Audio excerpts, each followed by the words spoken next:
नमस्कार दोस्तों, मैं आशीष कुमार टीजी कंस्ट्रक्शन से। आज मैं आप लोगों के लिए लेकर आया हूं टाई रॉड का फंक्शन। किसी भी कॉलम की कंक्रीटिंग में टाई रॉड का इस्तेमाल कैसे किया जाता है और टाई रॉड से सपोर्ट कैसे किया जाता है, टाई रॉड की सपोर्टिंग कैसी होती है, इसे दिखाने के लिए सबसे पहले आप ये जानिए कि टाई रॉड होता क्या है। ये देखिए, ये जो आप सामने देख रहे हैं, ऐसे देखिए मैं दिखाता हूँ। ये जो सामने आप देख रहे हैं ये टाई रॉड है, इसको ही टाई रॉड कहते हैं। टाई रॉड में क्या होता है कि ये ऊपर ये नट की तरह होता है। आप देखिए, ये देख रहे हैं, इसको जब हम ऐसे कसते चले जाते हैं तो ये टाइट होता चला जाता है। जब भी कोई कॉलम होता है, जैसे ये कॉलम है, ये कॉलम की चौड़ाई है, इस तरफ से उस तरफ तक हम टाई रॉड को होल करके डालते हैं किसी भी कॉलम में। आप ये देखिए, ये देख रहे हैं, ये होल कर दिया गया है। प्लाई में होल करके कॉलम के बीच में से जो कंड्यूट पाइप होती है उसी पाइप को डाला जाता है, उसी पाइप में इस टाई रॉड को डाला जाता है। जैसे ये डाला गया है, आप देख सकते हैं। वार्सल के रूप में ये प्लाई की कटिंग करके या फिर पटरे लकड़ी की कटिंग करके इसे भी डाला जाता है। और दोनों तरफ से सपोर्ट के लिए स्टील या तो आप सरिया लगा सकते हैं या फिर पटरे में ही छेद करके पटरे को बना सकते हैं। फिर उस पर जब इसे लगा देंगे तो इस टाई रॉड को इस पार से उस पार तक, कॉलम के इस छोर से उस छोर तक किसी कंड्यूट पाइप से ले जाकर डाल देते हैं। आइए आपको दिखाते हैं। ये देखिए, उसी टाई रॉड को, ये कंड्यूट पाइप है, इस तरफ से उस तरफ तक डाला गया है। और फिर इसे इस तरीके से प्लाई के टुकड़े को इस तरीके से सटा के इस टाई रॉड के नट को टाइट कर देते हैं। ये देखिए, ऐसे टाइट करते हुए चले जाएंगे।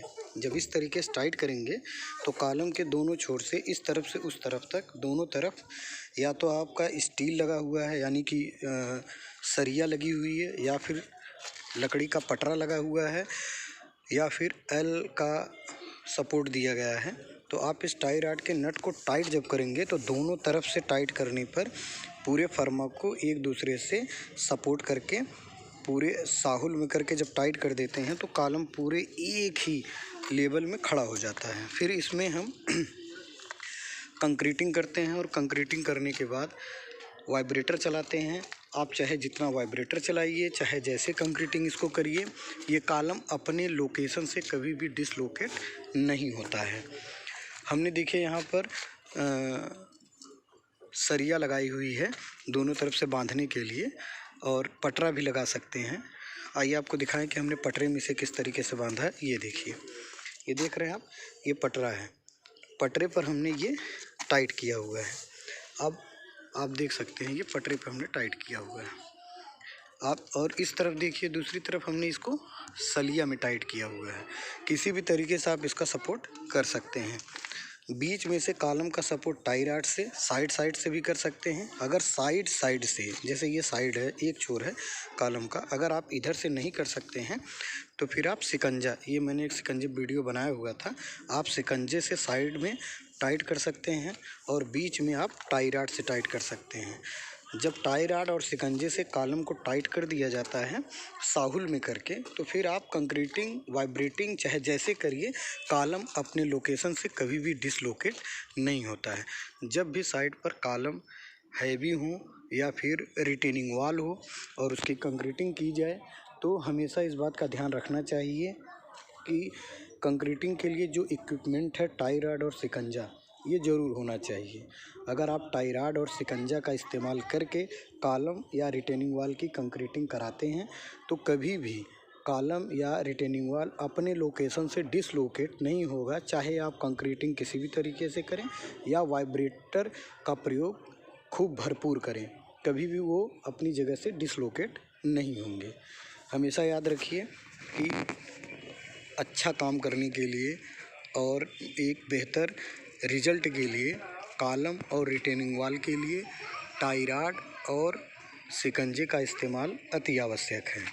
हम आपको देखिए, जब आप कंक्रीटिंग कंप्लीट करा लेंगे और कॉलम को डीशटरिंग करेंगे, उसके फर्मे को हटाएंगे, तो ये चीज़ आएगा। आप देख सकते हैं, ये देखिए, एक कंडुइट पाइप है, इसी में हमने टाई रॉड डाला हुआ था। आप देख सकते हैं, ये देखिए, आप इस पार से उस पार तक देखिए दिख रहा है। ये कंडुइट पाइप डालकर इसी में टाई रॉड डालकर हमने इस कॉलम के लिए शटरिंग किया हुआ था। आप इस कॉलम की फिनिशिंग देख सकते हैं, ये अपनी जगह से डिसलोकेट नहीं हुआ था, इसमें भरपूर वाइब्रेटर चला हुआ था। ये तरीका है, ये आप देखिए। जब भी कॉलम की या रिटेनिंग वॉल की कंक्रीटिंग करिए तो आप टाई रॉड और शिकंजा का भरपूर इस्तेमाल करिए, जिससे कि कॉलम या रिटेनिंग वॉल अपने लोकेशन से कभी भी डिसलोकेट न हो। अच्छे काम और अच्छे परिणाम के लिए इनका इस्तेमाल अति आवश्यक है। हम जल्द ही मिलते हैं आपको आगे एक नए वीडियो के साथ, नए इक्विपमेंट के साथ, नई क्वालिटी के साथ। अगर कंक्रीटिंग या आरसीसी से रिलेटेड या कंस्ट्रक्शन से रिलेटेड किसी भी प्रकार का सवाल आपके पास हो तो आप हमसे कमेंट में वो सवाल पूछ सकते हैं। हम कोशिश करेंगे कि काम करते हुए हम रनिंग वर्क में आपके सवालों का जवाब दें, प्रैक्टिकली उसको दिखा के आपको जवाब दें कि वो चीज़ कैसे होता है।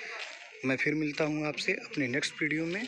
मैं Ashish Kumar, Tunga group of construction से। नमस्कार।